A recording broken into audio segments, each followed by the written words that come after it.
Olá pessoal, a partir do vídeo de hoje eu vou falar sobre a segunda fase da ditadura militar, que é conhecida como a fase da redemocratização, com o primeiro presidente chamado de Ernesto Geisel. Então é o que a gente vai começar a estudar nesse vídeo. Vamos lá? Então, só lembrando, né, que a ditadura militar ela tem duas fases. A primeira fase é a fase do endurecimento, onde é que cada presidente vai ser mais repressor do que o presidente anterior, até você chegar no ápice, nos anos de chumbo, durante o governo Médici. E a partir do governo Geisel, né, você tem uma volta lenta e gradual para a democracia do Brasil, que é o que a gente vai começar a estudar agora. O presidente Médici, ele foi o presidente que governou os anos de chumbo. Foi o período que a gente teve a maior repressão aqui no Brasil. Durante esse período, você vai ter um boom de movimentos guerrilheiros que vai acontecer aqui no Brasil, né? Aqueles movimentos que eram movimentos de orientação comunista, que através da luta armada queriam derrubar o regime militar, cometeram crimes por causa disso, sequestravam pessoas, assaltavam bancos, mataram pessoas para levantar fundos para tentar fazer a revolução, para derrubar a ditadura militar. Só que a repressão contra esse movimento foi muito forte, né? Eles foram perseguidos, torturados, mortos, até que você teve o desmantelamento desses movimentos guerrilheiros durante o governo Médici, né? Principalmente depois da chamada Guerrilha do Araguaia, né? Quando você vai ter o fim do movimento do VAR Palmares, né? Eles até usaram bombas de napalm para acabar com esse movimento na guerrilha do Araguaia. Então esses movimentos guerrilheiros e a repressão a esses movimentos fez com que esse período ficasse conhecido como os anos de chumbo. Durante o governo Médici também a gente vai experimentar o milagre econômico brasileiro, ou seja, o Brasil vai crescer muito, puxado por obras estatais, financiado pelo governo, puxado por todo esse crescimento econômico, né? A gente vai experimentar um crescimento de até 13% do nosso PIB, o que ficou conhecido como o milagre brasileiro. Não que foi para todo mundo, né? Porque o milagre ele acentuou a desigualdade social. Quem é rico ficou mais rico, quem é pobre ficou mais pobre. O campo ficou relegado a segundo plano enquanto a cidade se desenvolveu mais. E o governo Médici investia bastante no ufanismo, né? Essa exaltação romântica da pátria Brasil, ame-o ou deixe-o. Não está satisfeito aqui? Vai para Cuba, vai para Venezuela ser feliz lá. Né? Então você tinha essa estratégia ufanista do governo. Só que a linha dura do exército ela começa a se desgastar, principalmente depois de muitas mortes, muita repressão dentro do próprio exército, você começa a ter uma virada para uma linha mais branda. E a linha branda começa a despontar com mais poder e eles vão conseguir eleger dois presidentes militares aqui do Brasil, que são o presidente Ernesto Geisel, né, que é o que a gente vai estudar nesse vídeo, e o presidente João Batista Figueiredo, que foi o último presidente do governo militar.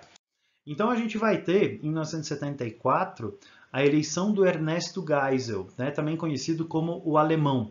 E o Ernesto Geisel, quando ele assume o poder, ele vai prometer uma abertura lenta do Brasil, né, para que ele se torne uma democracia de novo. Mas assim, uma abertura que seja lenta, gradual e segura. Ou seja, a gente vai fazer as mudanças, mas a gente vai fazer essas mudanças aos poucos, né, sem a gente cometer loucuras aqui. Então ele vai prometer coisas do tipo assim, ó, vamos acabar com as cassações de mandatos, vamos acabar com o fim do recesso, vamos acabar com o bipartidarismo, vamos ter vários partidos políticos de novo, vamos fazer reformas políticas.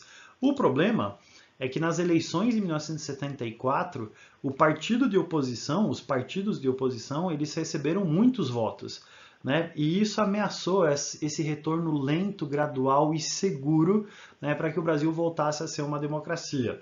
Então os militares pisaram no freio e eles fizeram uma lei chamada de Lei Falcão.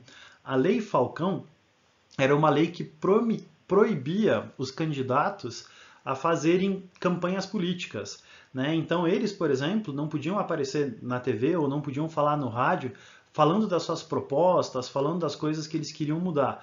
O que você podia ter na rádio era a leitura do currículo do candidato, né? Então do tipo assim, ó, esse candidato nasceu e tal, fez isso, isso, isso, e esse é o número dele para você votar nele. Né? E também você não podia ter distribuição de santinhos, né, com a imagem desse candidato. Tudo isso para tentar enfraquecer a oposição, já que as eleições foram canceladas e novas eleições iriam acontecer. Né? É o que essa charge aqui do lado está dizendo, né? Está dizendo assim, ó, não é para fazer campanha, tá? tá? Você não pode fazer campanha política, não é aparecer foto, não é para aparecer nada do candidato, porque a oposição não pode ganhar essas eleições de maneira como eles ganharam antes. Além disso, eles instituíram um pacote de abril.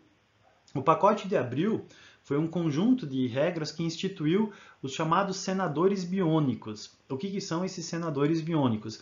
Você tinha uma cota de senadores que seria eleita pelo povo, mas alguns senadores eles seriam escolhidos pelos militares, né, e eles eram chamados de senadores biônicos. Qual que é a ideia aqui? Com isso, os militares eles mantinham um controle maior na Casa Maior, que é a Casa do Senado, né, e eles iriam controlar essa mudança gradual para o Brasil voltar a ser uma democracia. Então, qual que é a marca aqui do governo Geisel? Vamos voltar a ser uma democracia, mas calma lá, né? Não vamos fazer isso de maneira rápida demais, vamos fazer isso aos poucos, de maneira segura. E durante o governo do Geisel, a gente vai ter a morte de um jornalista chamado de Vladimir Herzog. O Vladimir Herzog ele era um jornalista que foi convidado a fazer um depoimento na delegacia. Ele vai se apresentar espontaneamente, ou seja, de livre e espontânea vontade, para prestar esse depoimento. O problema é que ele morreu na cadeia, né? E quando ele morreu, os militares vão publicar essa foto aqui dizendo que ele se suicidou, né? Que ele se enforcou no seu próprio cinto. Agora, se você prestar atenção, você vai ver que o pé dele está no chão. Ninguém pode se enforcar com o pé no chão. Então, o que aconteceu aqui? Ele foi torturado, aconteceu um acidente de trabalho, que é quando eles passam do ponto na tortura, acabaram matando ele e acabaram forjando esse suicídio do Vladimir Herzog.